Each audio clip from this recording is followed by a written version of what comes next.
of a sequence of reactions are associated with one another in non-covalently bonded assemblies, that's a multi-enzyme complex. So again, when several enzymes are catalyzing different steps of a sequence of reactions and they are associated with one another in non-covalently bonded assemblies, that is going to be a multi-enzyme complex. Basically means you have a chain of enzymes that you cannot get that final product unless you use multiple enzymes within the steps of sequences of reactions to get that final product. Otherwise, you're only making half of it and that's it.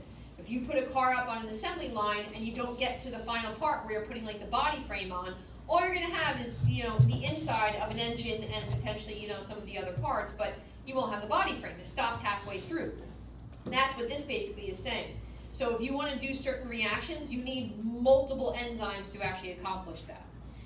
So the example in your body is going to be pyruvate dehydrogenase. And I don't know if I wrote it on there or not. So that would just be one example. I'll write it for you. That's what's taking place in this reaction, and this is what is occurring. So I'll write this one down for you. So again, the example would be a pyruvate dehydrogenase. It is basically when you're breaking down a sugar, and you're going to be going and removing different parts of it, but especially the hydrogens. So anytime you see the word D, it just means removing. So this is going to be removing the hydrogens that are going to be present. So this is just an example, and this is what's in the picture, and that's eventually what we're covering on chapter 7 as part of it, at least this. So this is responsible for controlling the Krebs cycle during aerobic respiration, your metabolism. And so the Krebs cycle is going to use a lot of pyruvate dehydrogenase. This enzyme is responsible for removing certain hydrogens from a sugar, from a pyruvate. And so what it does is it's not just going to be one step, it's going to be multiple steps of reactions. Your metabolism is multiple steps of reactions to get ATP.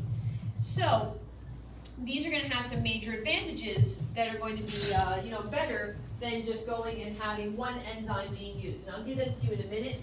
But again, the whole idea of breaking a pyruvate down, and you're going to end up going and again taking out a CO2 from it, so you're taking out carbon. You're going to go and take the hydrogens off of it, so that way you can go and make something called NADH, which you'll find out in chapter 7. A coenzyme is added to this, and so now you're going to have a total of 2 carbons and a coenzyme attached. Originally, this were 3 carbons, and so you're breaking it apart, taking hydrogens off, and that's going to be one of the ones you use. But there's multiple enzymes, not just that one that's going to be utilized. So there's 3 main advantages to using multi-enzyme complexes. 1, the rate of any enzyme is normally limited by how often the enzymes collide with the substance. If they are right next to each other, you don't have to worry about, one product is done, now it has to wait all the way to get to the next enzyme. They're right next to each other. So again, the rate of any enzyme is normally limited by how often the enzymes collide with the substance. If you have a serial of sequential reactions occurring, then the product of one reaction can be delivered to the next enzyme without releasing it in any way, shape, or form. It increases the rate of a reaction. So this way, all enzymes are right next to each other. You don't have to wait for one on one side of your cell to go all the way to the other side of the cell. They are literally connected right next to each other. So again, the increased rate is occurring because you have enzymes right next to each other. You are not releasing those products, and so the reaction happens quicker. So kind of like if you want to do manufacturing, if you do all manufacturing in-house in one factory, you can create something way faster than if you have to make one part in China, one part in Alabama, one part in Europe, and then you can put the car together in Volvo. So it goes much faster if everything is just on site. And so that's what's happening here. So the rate of any enzyme is normally limited by how often the enzyme collides with the substance, but if you have all enzymes next to each other, you don't have to release a product and it goes faster. So that's the first one. Number 2, you decrease the amount of unwanted reactions, and I'll explain what that means in a sec. But again, you are decreasing the amount of unwanted reactions because the reacting substance doesn't leave the complex while it goes through the series of reactions, so you can't accidentally have it mingle with something else. So you are keeping it in-house in the location where it belongs, so you can't make a mistake. Again, back to the assembly line. If you wanted to go and make your parts in Alabama, make your parts in China, make your parts in, in the house in Volvo, what happens if the ones from China are going to be technically, made incorrectly? They were bent or not working. You can't make the final product correctly, there's going to be a defect. So you are going to decrease the amount of unwanted reactions if you just make all of them in the same location. And so again, because reacting substances don't leave the complex while they go through these reactions, it decreases any unwanted things that would normally occur. The last one is you're going to have less waste and better control overall under your reactions that are happening. So all of the reactions that take place within the multi-enzyme complex are controlled as a unit. So you have way less waste, and then you have much greater control. So again, the three main ones are you're increasing the rate, you're decreasing the amount of unwanted reactions, and you're increasing the amount of control you have, and you're decreasing technically the waste that's going to be involved because you have better control. And so these are the advantages of doing this. And again, evolutionarily speaking, it probably also helps with multicellularity because if there's less waste, you have more energy available, and you're able to then go and basically have more cells. So you can't have cells unless you have a lot of energy, because you wouldn't be able to power anything or create anything or build anything. And so this ended up just, coming to be where you had multiple enzymes. Here you have 1, 2, 3 enzymes basically making sure this takes place. So it's not just an enzyme and a substrate that you have sometimes. There's going to be other things as well. When we go and cover this, when we go and we do the next chapter material for chapter 7, there's going to be these words cofactors and coenzymes that you'll see. All right, cofactors are chemical components that assist in enzyme function. They normally increase the rate even faster. So again, cofactors will be chemical components which assist in enzyme function. There's a whole giant variety of them. You could take a whole class just on that. So again, cofactors are chemical components which assist in enzyme function. That's what a cofactor is. It's a very large, broad spectrum term. Coenzymes are when the cofactor is a non-protein organic molecule like vitamins. This is what you use your vitamins for. You use them to assist a lot of your enzymes, increase the rate of certain reactions. Some vitamins are more useful than others. You can also have an overdose of vitamins if you have too many, certain types, not B, but certain ones like A and K you can. So again, enzymes that are going to be coenzymes, when the cofactor is a non-protein organic molecule like vitamins, that would be an example. And so sometimes you cannot do a reaction unless you have these coenzymes. So what they're trying to tell you is, normally there be certain types of enzymes that are completely inactive. Even if you try to attach the substrate to them, it won't work. But if you add a coenzyme, then you can go and actually have it attach appropriately and complete the reaction. So sometimes some enzymes have to have a coenzyme attached to work. That's what this is showing you here. If you do not attach this coenzyme to acetyl, this means coenzyme A, to the 2 carbons here, then you cannot do anything further within the Krebs cycle. You can't. So you have to have and make sure that you have the actual coenzyme A attached, otherwise it will not work. You'll have no metabolism. And so this is just a general idea that if you have certain enzymes, they sometimes have to attach to a coenzyme, and then you can actually attach a substrate. So again, vitamins would be an example of your coenzyme. Cofactors are just anything in general that's going to assist these enzymes in some way, shape, or form. All right. So enzymes will act very differently to all different types of external things like temperature, substrate levels, and things like that. So we're just going to briefly describe how it would increase or decrease, but your experiments will actually go over this, so you're actually going to see it when you complete the experiments, for the virtual lab. Which, by the way, is the same one you'd be doing in person anyway.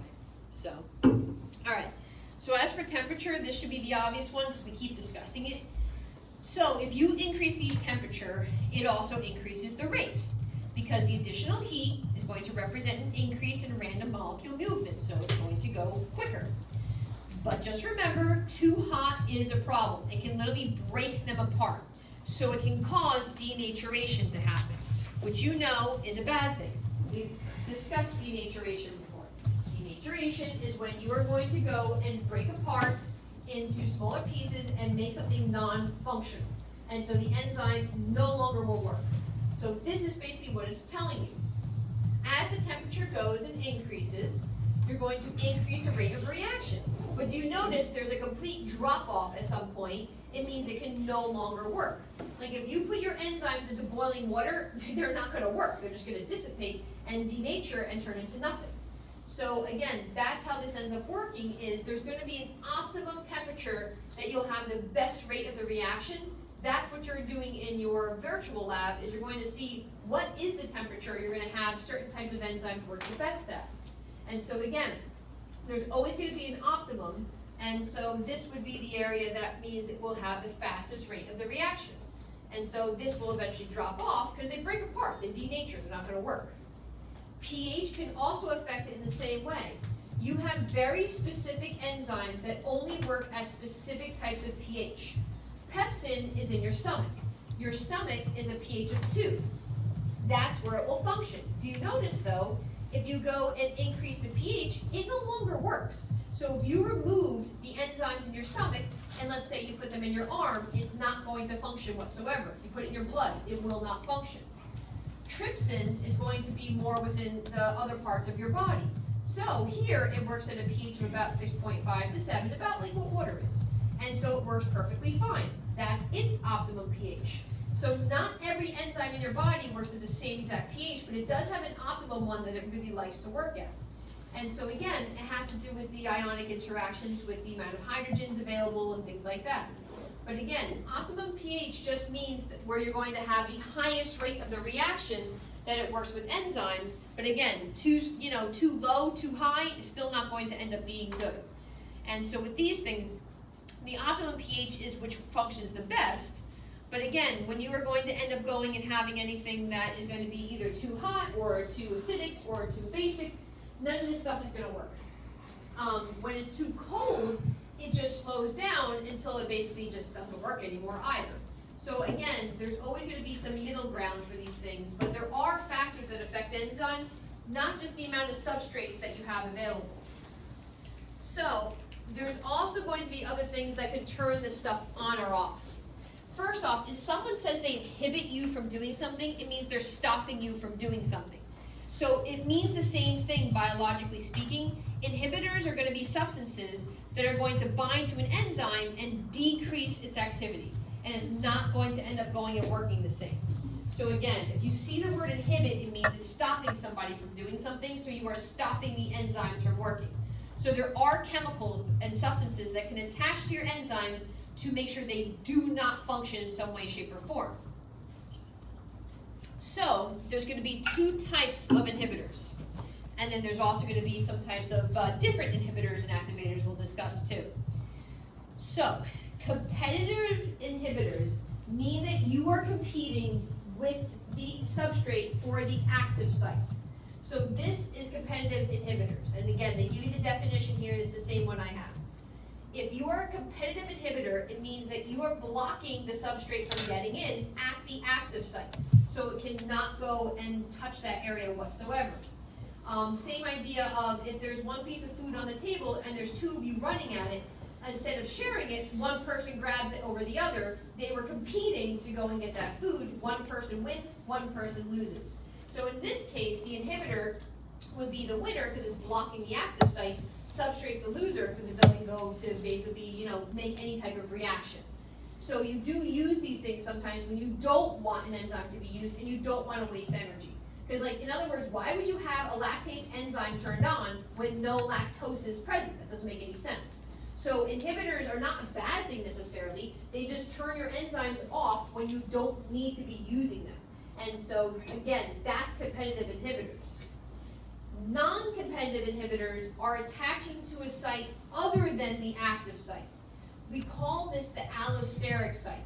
So it's going to be a location that's on the enzyme where the substrates never bind. This is not the intention of that site.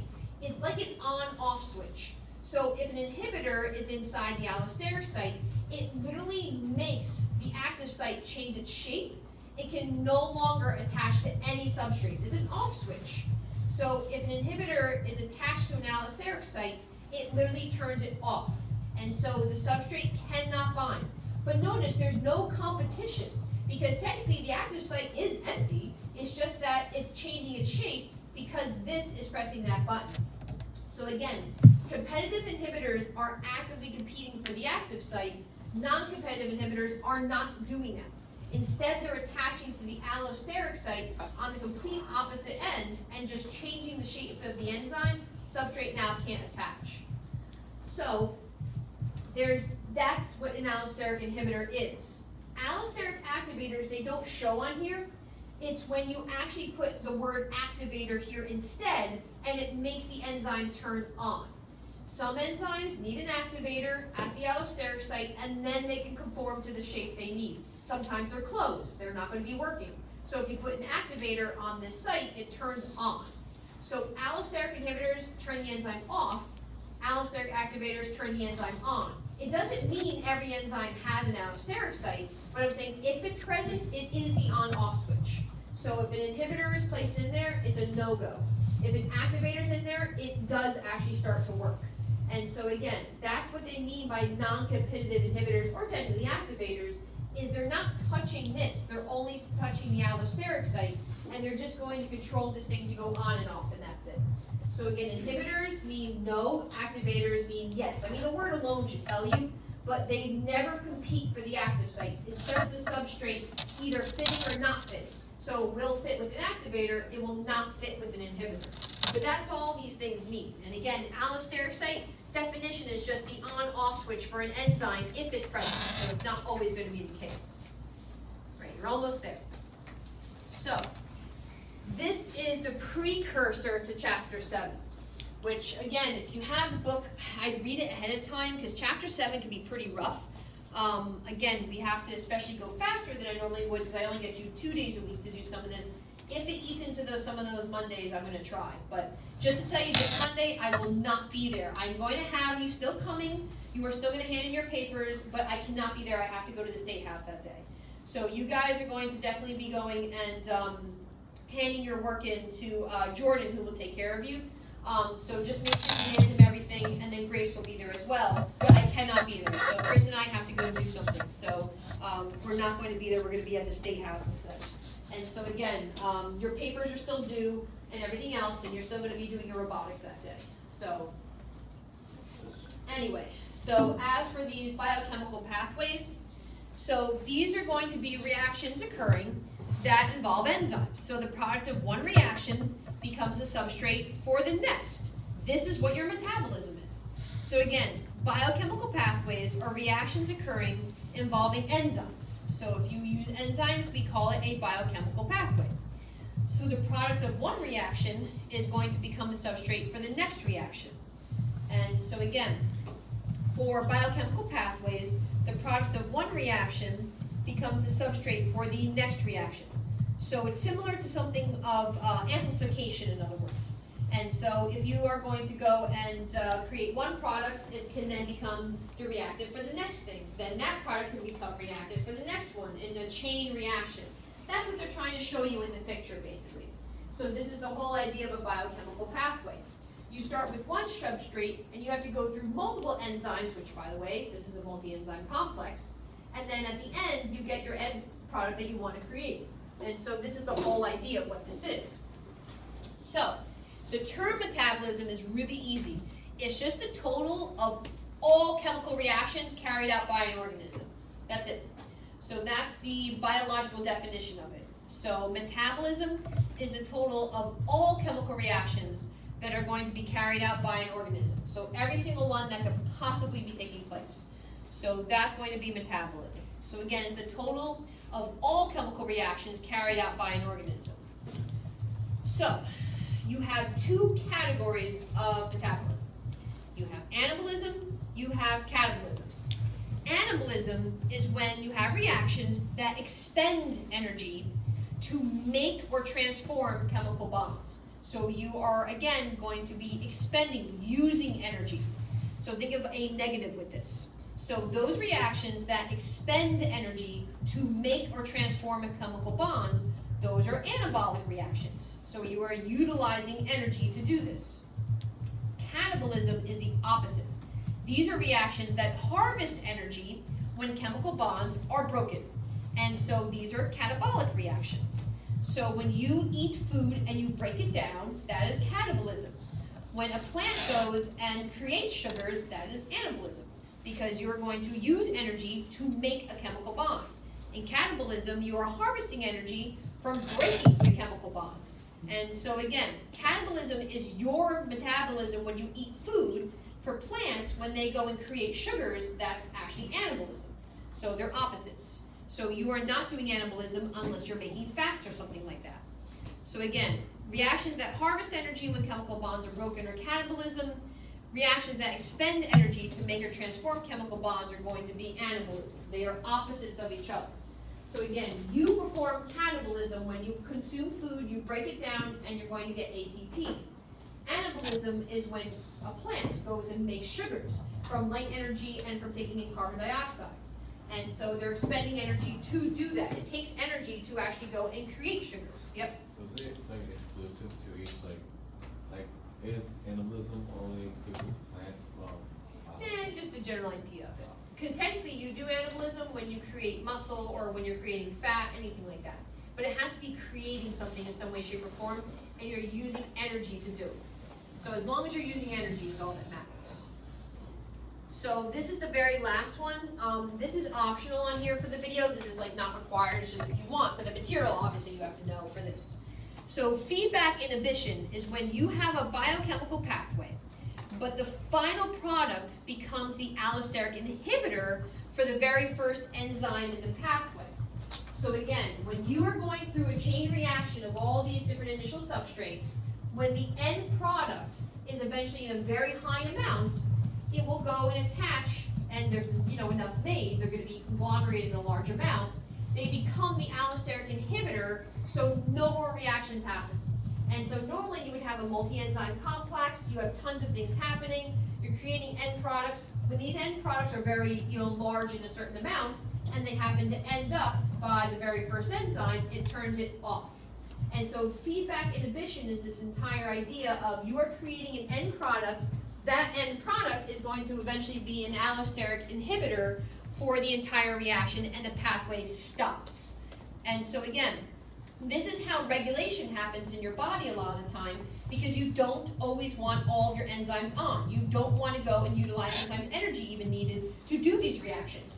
So you want to keep as much free energy in your body as possible to do other things.